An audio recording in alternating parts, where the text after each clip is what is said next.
नमस्कार दर्शक बंधु मु वास्तुविद भागीरथी बिंधाणी एवं मोर वास्तु संदेश चैनल को आपको स्वागत करुच्ची।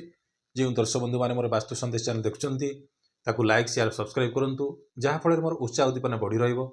रस आपण सम्मुखें यहपरी वास्तु और ज्योतिष संबंधी तथ्य किसी उपस्थापन करुवी। ये लिखा अच्छी बिजनेस और व्यापार रे लाभ ना परिशानी ता आपण केमिति जानबे आउ क्यों ग्रह रेस्पॉन्सिबल किंबा दायी। तो ये आम देखा गले व्यापार क्षेत्र में बुध ग्रह को इंपोर्टान्स दि जाए बुझिपारे कोई ग्रह को ना बुध ग्रह को। बुध हूँ ना कौन बाणीर कारक जदि आपणकर कथा जदि ठीक मधुर रहा कि आपड़ जहाँ भी किसी बिजनेस करुँच जहाँ भी किसी करेंगे जदि आपणकर कथा द्वारा जदि आप लोक मोल्ट कर आपणकर बिजनेसटा जबरदस्त हम। जदि आपणकर कथार कौन इरिटेटेड हो जाती कौन कस्टमर कथा को आप इरिटेड हो जाती कौन व्यक्ति कथा को आप इरिटेटेड हो जाती कि रागी जाती आप पाखे सहनशीलता नहीं ताहले कौन हम ना आप जानवे बुध कमजोरी थी। जदि आपणकर कहवा शैली बोधे टेक्निक जदि भल अच्छी हाँ जानवे सी व्यक्ति बुध बलवान अवस्था अच्छी। अर्थात मुझे बुझे जे गोटे उदाहरण स्वरूप गोटे कुंडली नहीं यहाँ प्रथम भाव द्वितीय भाव तृतीय भाव चतुर्थ भाव पंचम भाव षष्ठ भाव सप्तम भाव अष्टम भाव नवम भाव दशम भाव एकादश भाव आउ कौन ना द्वादश भाव बुझीगला। ये 12टी भाव। तो 12टी भाव रे कारक ग्रह बुध कही बुध। तो बुध क्यों ग्रह पर कारक माने क्यों भाव पर कारक ना पंचम भाव आप बुझे से कारक ग्रह देखीदेवे। कारक ग्रह गोटे एपिसोड अच्छी कारक ग्रह हूँ बुध हूँ पंचम माने भाव पाई कारक ग्रह बुझीगला। तो बुध ये कुंडली माने जो आपंकर जन्म कुंडली पंचम भाव थे कारक ग्रह। किंतु जदि बुध आपंकर कुंडली जेकोसी लग्न था कि जेकोसी आप राशि भी थाउ है बुध जदि आपंकर षष्ठ भाव यहाँ षष्ठ भाव अष्टम भाव आउ कौन आसला ना द्वादश भाव जब बसी कौन हम ना परेशानी आसो बुझीगला। बुध जदि षष्ठ भाव यहाँ षष्ठ भाव अष्टम भाव द्वादश भाव जब आप कुंडली बसी कौन हम ना परेशानी आसो। आ बुध आपंकर जो भी बसी बुझिपारे बुध आपंकर कुंडली जो भी बसी भावी दिंतु एठी बस बुध ठारू है बुध ठारू आम कौन कौन चिंता करवा ना व्यापार चिंता करवा व्यापार भल हम व्यापार लाभ हम ना व्यापार परेशानी आसो। तो सेटा जानापे हेले बुध ठारू 7 घर आप गणवे 7 घर अर्थात कौन ये कुंडली जब आप पासुरी जातु यहाँ हूँ लग्न कुंडली हाँ। तो 1 2 3 4 5 6 7 एटू आम कौन सप्तम भाव कौन विचार कराए दाम्पत्य क्षेत्र विचार कराए आ कौन व्यापार भी कौन विचार कराए। तो व्यापार जब विचार करवा तो बुध ठारू 7 घर गणवा 1 2 जो बस कुंडली से गणवे है 1 2 3 4 5 6 7 ये आसला। जदि यही भावटा जदि माने 6 8 12 भाव पड़ो बुझिपारे बुध ठार जो बसी 7 घर गणिले है बुध ठारू हाँ बुध ठारू 7 घर गणवे है केते घर ना 7 घर गणिले हाँ बुध ठारू 7 घर बुध ठारू 7 घर गणिले जो भाव आसीबो है जो भाव आसीबो सेटा जदि आपंकर 6 किंबा 8 12 पड़गला अर्थात 6 माने एटा पड़िला बुझिपारे माने 6 ये भाव पड़ला कि ये भाव पड़ला कि ये भाव पड़िला कुंडली जो भी बुध बस ताहले जानबे जेटा कौन ना परेशानी दब नचेत भलरे जीव बुझीगला। यहाँ गोटे आपको गोटे फर्मुला कहली है बुध ठारू 7 घर गणिले जो भाव आसो ये बस भावी दिंतु ये भी बस भाव दिंतु तो ये आसो ये 6 आसुनी ना 1 2 3 4 5 6 7 ये कौन आस 6 आस 6 8 12 ये भावी यही भाव गुड़ाक पड़ो बुझिपारे 6 8 आउ 12 भाव जदि पड़ो ताहले कौन हम ना आपण को कौन व्यापार क्षेत्र में परेशानी दब। आ बुध ठारू बुध जो बसी है बुध जो बस जदि ये बस भाव ये बस है बुध जदि आपठी बस बुध ठारू द्वितीय घर यहाँ द्वितीय घर ये 1 तापर बुध ठारू है बुध ठारू द्वितीय घर बुध ठारू द्वितीय घरे जदि शुभ ग्रह थी है कि ग्रह थी कि उच्चरे थी हाँ ताहाले कौन हम आपण को कौन हम लाभवान हबे है बेपार रे लाभवान हेबे है बुझीगला। एठी बस बुध ठारू बस भावी दिंतु ये गोटे अच्छी 4 अंक लिखाई अर्थात यहाँ पितृ लग्न 3 4 5 हाँ ये जदि आपंकर रवि थी हाँ ताहले कौन हम ना आपंकर कौन हम ना व्यापार रे कौन हम लाभवान हेबे। किंतु देखी था ये जो अस्त हबार नहीं ये जो रवि बुध से गोटे अलग चैप्टर पलि आसो हाँ जदि अस्त हो गला किंतु रवि ठारे रवि पाखे बुध शुक्र हाँ ये जो ग्रह गुड़ाक अच्छा एमाने अस्त हेले मध्य भी तांकर प्रभाव रे किछि कमी न थाए बुझिपारुछंती हाँ तो जदि थिबो उच्च एटा कोन स्वराष्ट्र आसिला हाँ जदि एठी आपनको जदि एठी भाबी दियंतु एठी अछि एठी लेखा आइछि 7 लेखा आइछि हाँ एठी अंक 7 अंक लेखा आइछि बुध जोट लेखा आइछि सेठी 7 अछि तार नेक्स्ट अंक कोन आसीबो 8 अंक आसीबो जदि एठी चंद्र लेखा आइछि चंद्र माने कोन बिछा राशि आसिला जदि एठी देखंतु एठी 7 अंक लेखा आइछि एठी आसिला कोन 8 आसीबो तार नेक्स्ट आसीबो बिछा राशि आसीबो जदि एठी 6 लेखा आइछि माने कोन बुध ठारू द्वितीय अंक आसिला कोड आसिला ना चंद्रमा चंद्रमा कोन बिछा राशि रे कोन नीच ताले कोन हो परिशानी आसीबो बुझिला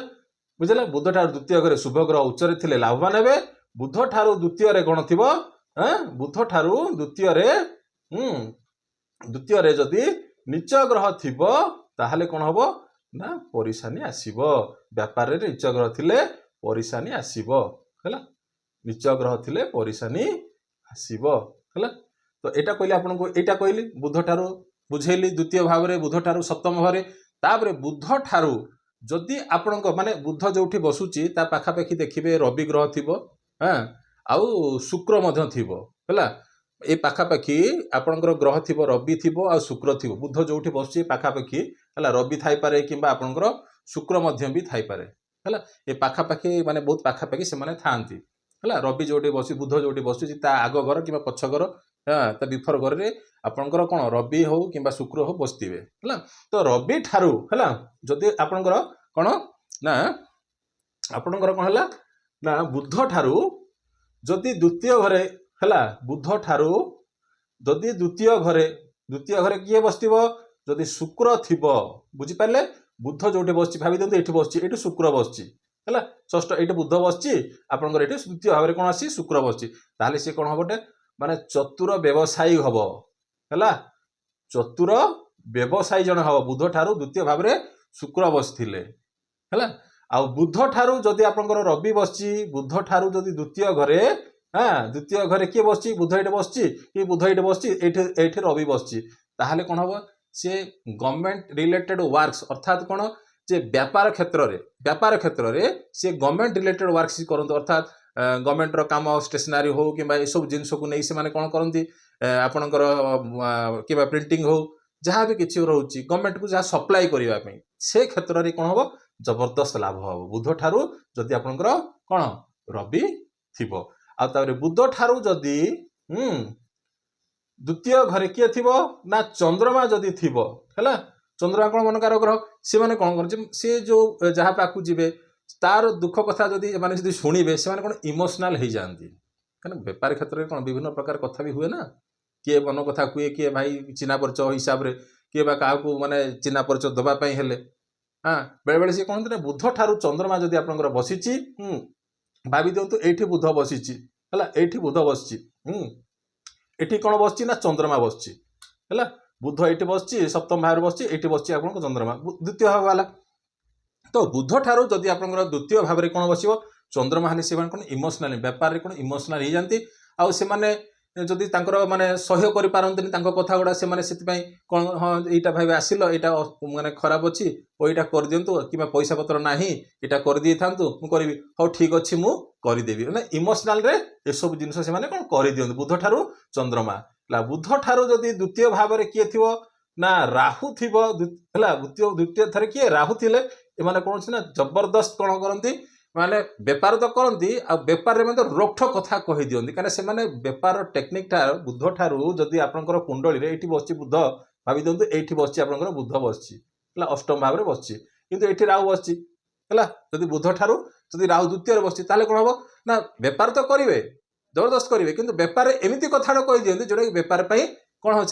सम्मान आउ मान सम्मान उपर भी कौन बेले बेले आंच आसी थाए बुझीगला आ बुध ठारू केतु जदि बसथिबो द्वितीय रे हैला बुध ठारू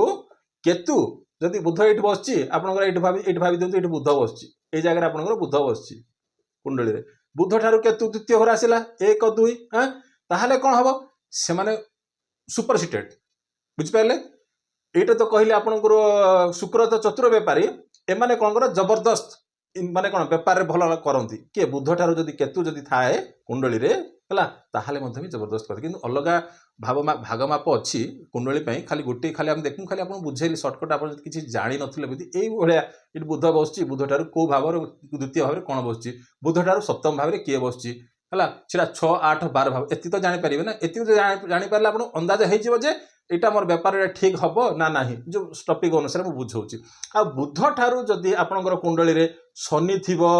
ହେଲା, ବୁଧଠାରୁ ଦ୍ୱିତୀୟରେ ହେଲା, ଏଇଠି ବୁଧ ବସିଲା ଏବଂ ଏଇଠି ଭାବନ୍ତୁ ଏଇଠି ବୁଧ ବସିଲା, ଦ୍ୱିତୀୟ ଭାବରେ କ'ଣ ବସିଲା, ଶନି 1, 2। ତ ଏମାନେ କ'ଣ କରନ୍ତି ନା ବେପାର ଛାଡ଼ିକି ମାନେ ସର୍ଭିସ ଲାଇନ୍ କରିବା କଥା,